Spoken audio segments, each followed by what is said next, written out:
तो पाकिस्तान क्रिकेट के स्ट्रक्चर में एक बड़ा बदलाव लाने का प्रयास किया गया है। पर्ची क्रिकेटर्स और ऐसे क्रिकेटर्स जो कंप्लेन करते हैं उनकी संख्या को कम करने के लिए सेंट्रल जो रिटेंशन होता है उसको लेकर एक बड़ा बदलाव किया गया है। मोहसिन नकवी साहब के बहुत बड़े बड़े दावे हैं कि अब डेटा का इस्तेमाल किया जाएगा, अब जो है ह्यूमन सेलेक्टर्स का जो रोल है वो कम हो जाएगा। कितने सही हैं ये दावे? इस सिस्टम के तहत ट्रांसपेरेंसी की भी बात की है मोहसिन नकवी ने। ट्रांसपेरेंसी की ये माला कहाँ बिखर जाती है, आज उस पर भी डिस्कशन जरूर करेंगे। मेरा नाम है प्रवीण, आप देख रहे हैं एरियल शॉट। और इससे पहले कि हम वीडियो में आगे बढ़े, चैनल को सब्सक्राइब कर लीजिएगा और बेल आइकन जरूर दबाइएगा अगर आप चाहते हैं कि ऐसे ट्रेंडिंग टॉपिक्स आपके पास जल्द से जल्द पहुंचे। अब इससे पहले कि हम आगे बढ़े, सबसे पहले बात कर लेते हैं कि इस मूव के, इस नए सिस्टम के गोल्स क्या हैं। तो पाकिस्तान क्रिकेट ने कोशिश की है एक ड्रास्टिक ओवरहॉल करने की, कि जो तरीका है सेंट्रल कॉन्ट्रैक्ट अवार्ड करने का उसको अब बदल के रख दिया जाए। एक नया सिस्टम बनाया जा रहा है जो कि डेटा पर रिलाई करेगा। मोहसिन नकवी साहब का कहना है कि ह्यूमन सेलेक्टर्स का रोल जो है वो 85% से कम हो जाएगा। इस नए सिस्टम के तहत क्लियर बाउंड्रीज ड्रॉ की जा रही हैं फॉर्मेट्स के बीच में, एक ट्रांसपेरेंसी क्रिएट किया जा रहा है प्लेयर्स के साथ और पब्लिक के साथ कि प्लेयर्स का सिलेक्शन और रिटेंशन किस आधार पर होता है। अब ये तो मेजर गोल्स हैं जो डॉक्यूमेंट से समझ आते हैं। इसके अलावा दो और गोल्स जो हमने समझे हैं वो ये है कि पर्ची प्लेयर्स की जो संख्या है उसको कम करने की कोशिश है, यानी कि सेलेक्टर्स जो अपने फ्रेंड्स को या फिर रिलेटिव्स को या फिर जो नेपोटिज्म है पाकिस्तान क्रिकेट में उसको कम करने का एक प्रयास किया जाएगा इस सिस्टम के तहत। और एक और गोल जो इस सिस्टम के तहत साधा जा सकता है वो ये है कि पाकिस्तान क्रिकेट में बहुत से ऐसे प्लेयर्स हैं जो कंप्लेन करते हैं उन्हें प्रॉपर मौके नहीं मिले थे, तो उसको भी एड्रेस किया जा सकता है। क्योंकि सब कुछ डेटा ड्रिवन रहेगा तो आपके पास पता रहेगा कि क्यों किसका सिलेक्शन हो रहा है, क्यों नहीं हो रहा है। अगेन ये गोल्स हैं, ये दावे हैं, इन पर हम बात करेंगे डिटेल में। तो पॉइंटर्स के तहत समझते हैं कि क्या है ये सिस्टम, इसमें क्या फ्लॉज हैं, क्या सही है, कैसे ये वर्कआउट करेगा। सबसे पहला सवाल ये है कि ये सेंट्रल सिस्टम क्या है और ये कैसे डिफरेंट है पुराने वाले सिस्टम से। अब पहले क्या होता था कि पीसीबी का जब सेंट्रल कॉन्ट्रैक्ट जून में एंड हो जाता था तो पीसीबी एक लिस्ट रिलीज कर देती थी कि कौन रिटेन्ड है, कौन रिलीज्ड है और किसे ऐड किया जा रहा है सेंट्रल कॉन्ट्रैक्ट में। पहले ये सिस्टम प्लेयर्स के परफॉर्मेंस, क्वालिटी ऑफ प्ले पर डिपेंड होता था, लेकिन अब एक नया सिस्टम लाया गया जो कि फॉर्मेट ट्रैक के हिसाब से वर्क करेगा, यानी कि कौन से प्लेयर कौन सा फॉर्मेट खेलते हैं उस हिसाब से उन्हें सेंट्रल कॉन्ट्रैक्ट दिया जाएगा। तो क्वालिटी ऑफ परफॉर्मेंस पर आपको सेंट्रल कॉन्ट्रैक्ट अब नहीं मिलेगा, कौन सा फॉर्मेट खेलते हैं इस हिसाब से सेंट्रल कॉन्ट्रैक्ट दिया जाएगा। ये फॉर्मेट ट्रैक्स क्या है और ये सिस्टम वर्क कैसे करेगा, सवाल अब ये आता है। अब टेस्ट स्पेशलिस्ट जो हैं उन्हें ए ट्रैक में प्लेस किया गया है, टेस्ट और ओडीआई जो दोनों खेलते हैं उन्हें ए बी ट्रैक में प्लेस किया गया है, जो सिर्फ वाइड बॉल क्रिकेट खेलते हैं उन्हें बीसी ट्रैक में प्लेस किया गया है और जो टी20 के स्पेशलिस्ट खिलाड़ी हैं उन्हें डी ट्रैक में प्लेस किया गया है। तो ऐसे खिलाड़ी रहेंगे जो बाहर जाकर खेलना चाहते हैं, जो ओवरसीज लीग खेलना चाहते हैं, उन्हें डी कैटेगरी में, डी फॉर्मेट ट्रैक में प्लेस किया गया है।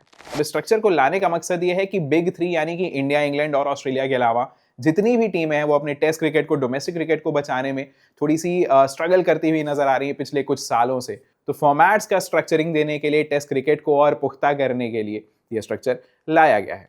लेकिन सवाल ये उठता है कि अगर डी कैटेगरी अवेलेबल है तो कोई भी प्लेयर ए कैटेगरी में क्यों जाना चाहेगा, कैसे प्रायोरिटाइज करेंगे टेस्ट क्रिकेट को। अब इसके जवाब में नकवी साहब बताते हैं कि जो ए कैटेगरी या ए फॉर्मेट ट्रैक के जो प्लेयर्स हैं उन्हें ज्यादा फाइनेंशियली बेनिफिट दिया जाएगा, उन्हें ज्यादा पैसे दिए जाएंगे एज कंपेयर टू बाकी के फॉर्मेट्स। जो डी ट्रैक है उसके प्लेयर्स को सबसे कम पैसे दिए जाएंगे, क्योंकि ऐसा अज्यूम किया जाएगा कि उनका जो फाइनेंशियल बेनिफिट है उसका ध्यान ऑलरेडी रखा जा रहा है ओवरसीज लीग्स से।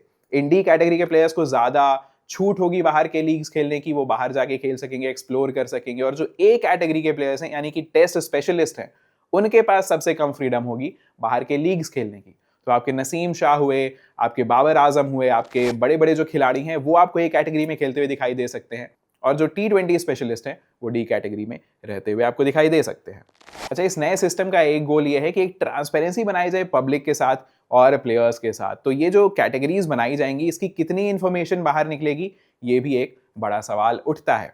अगर इस डॉक्यूमेंट को देखें तो इस डॉक्यूमेंट में कहीं भी नहीं लिखा है कि ये इंफॉर्मेशन पब्लिक की जाएगी कि कौन सा प्लेयर किस कैटेगरी में है, यानी कि आम जनता को कोई इंफॉर्मेशन नहीं होगी कि कौन सा प्लेयर किस कैटेगरी में है, बस ये पता होगा कि कौन से प्लेयर्स सेंट्रली कॉन्ट्रैक्टेड है। तो जो ट्रांसपेरेंसी की बात थी वो यहीं पर डिफीट हो जाती है। ऑफ कोर्स जनता अपने आप समझ जाएगी कि कौन किस कैटेगरी का प्लेयर है, क्योंकि जो डी कैटेगरी के प्लेयर्स हैं उन्हें ज्यादा परमिशन रहेगा बाहर जाने का, ए कैटेगरी के प्लेयर्स पे ज्यादा रेस्ट्रिक्शन रहेगा। तो डी और ए कैटेगरी का डिफरेंस तो समझ में आ जाएगा, लेकिन ए बी में कौन है, बीसी में कौन है, ए में स्पेसिफिकली कौन है, ये क्लैरिटी अभी भी नहीं मिलेगी। तो जो ट्रांसपेरेंसी और क्लैरिटी की बात की थी मोहसिन नकवी साहब ने, सिस्टम उस पर खरा नहीं उतरता है। इस सिस्टम में अभी भी कमियां हैं, ट्रांसपेरेंसी इनफ नहीं है। अगला सवाल ये उठता है कि क्या कोई प्लेयर चूज कर सकता है कि वह किस कैटेगरी का हिस्सा होगा। तो इसमें डॉक्यूमेंट एक टर्म मेंशन करता है कि प्लेयर का चोजन पाथवे, यानी कि प्लेयर जो रास्ता अपने लिए चूज करता है, लेकिन एक अंडरस्टैंडिंग ये बनती है कि चोजन पाथवे जैसा कुछ नहीं होगा। पाकिस्तान क्रिकेट बोर्ड अपने इंटेंशंस और अपनी भलाई के हिसाब से प्लेयर्स को खुद ही डिवाइड करेगा। तो नसीम शाह आपको डी कैटेगरी में जाते हुए नहीं दिखाई देंगे, वो जाहिर सी बात है ए कैटेगरी में ही रहेंगे। तो प्लेयर्स के पास बहुत ज्यादा फ्रीडम नहीं होगी। It will be the PCB जो डिसाइड करेगी कि कौन सा प्लेयर किस कैटेगरी में या किस फॉर्मेट ट्रैक में जा रहा है। अच्छा, अब एक और सवाल उठता है कि अगर प्लेयर्स के फॉर्मेट ट्रैक्स डिसाइडेड हैं तो ऑल फॉर्मेट प्लेयर्स का क्या होगा, या फिर ऐसे प्लेयर्स का क्या होगा जो एक फॉर्मेट भी खेलते हैं और दूसरा फॉर्मेट भी खेलते हैं, टेस्ट और ओडीआईज खेलते हैं, जैसे कि आपके बाबर आजम हुए। तो इसका जवाब यह है कि किसी भी फॉर्मेट ट्रैक का प्लेयर पाकिस्तान को रिप्रेजेंट कर सकता है किसी भी फॉर्मेट में। पॉइंट बस ये है कि पैसे उसे अपने फॉर्मेट ट्रैक के ही हिसाब से दिए जाएंगे, यानी कि जो एनुअल फीस जाती है, जो एनुअल रिटेनर फीस रहती है प्लेयर्स की, उसको अपने फॉर्मेट ट्रैक के ही हिसाब से मिलेगा। लेकिन अगर कोई टेस्ट फॉर्मेट का प्लेयर टी20 मैच खेलता है तो उसे मैच फीस वगैरह जरूर मिलेगी। पैसे उसे अपने टेस्ट फॉर्मेट के हिसाब से मिलेंगे, लेकिन टी20 मैच खेला तो इसकी भी मैच फीस जरूर दी जाएगी उसको। तो अगर नसीम शाह आपके टेस्ट फॉर्मेट के लिए या फिर आपके ए फॉर्मेट ट्रैक में है और कोई टी20 मैच खेल जाते हैं, तो उनका जो एनुअल फीस रहेगा वो ए फॉर्मेट के हिसाब से आएगा, लेकिन उस टी20 मैच का मैच फीस उनके खाते में जरूर जाएगा। अच्छा, अब अगला सवाल ये उठता है और आखिरी मेजर पॉइंट है कि इस पूरे सिस्टम में, इस पूरे ऑडियल में डेटा का क्या रोल रहेगा। आकिब जावेद साहब कहते हैं कि इस सिस्टम के तहत सेलेक्टर्स का जो रोल है उसे कम करने का प्रयास किया गया है। इस सिस्टम के तहत हम डेटा के थ्रू ट्रैक करेंगे कि किस प्लेयर का कितना इंपैक्ट रहा टीम के जीत में, टीम को आगे ले जाने में किस प्लेयर ने कितना योगदान दिया। तो उसके तहत अब हम ये सिस्टम इंप्लीमेंट करेंगे, उसके तहत सेंट्रल कॉन्ट्रैक्ट्स दिए जाएंगे।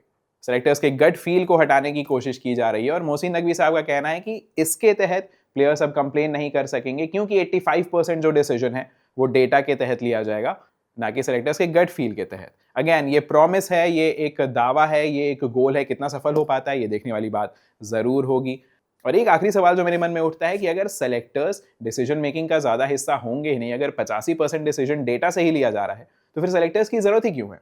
हमने बीसीसीआई में देखा है कि गुरनूर ब्रार जैसा खिलाड़ी जो कि बहुत एक्सपीरियंस्ड नहीं है, जिसके पास बहुत कुछ नहीं है दिखाने के लिए, यंग टैलेंट है, उसे प्रमोट किया, उसे बीसीसीआई लेकर आई और उसने इंस्टेंट इंपैक्ट डाला ओडीआई क्रिकेट में।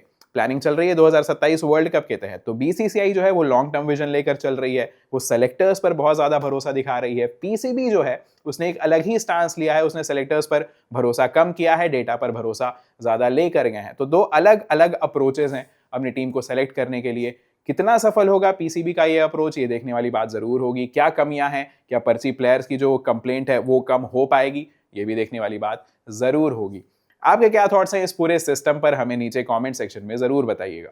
क्या ये सक्सेसफुल हो पाएगा, क्या पाकिस्तान क्रिकेट के प्रॉब्लम्स इस नए सिस्टम की वजह से सॉल्व हो पाएंगे, नीचे कमेंट सेक्शन में जरूर बताइएगा। अगर वीडियो अच्छा लगा तो चैनल को सब्सक्राइब कीजिएगा, वीडियो को लाइक कीजिएगा और शेयर कीजिएगा अपने फ्रेंड्स के साथ, और बेल आइकन को दबाते हुए जाइएगा। मेरा नाम है प्रवीण, आप देख रहे थे बजर बट्टू स्पोर्ट्स।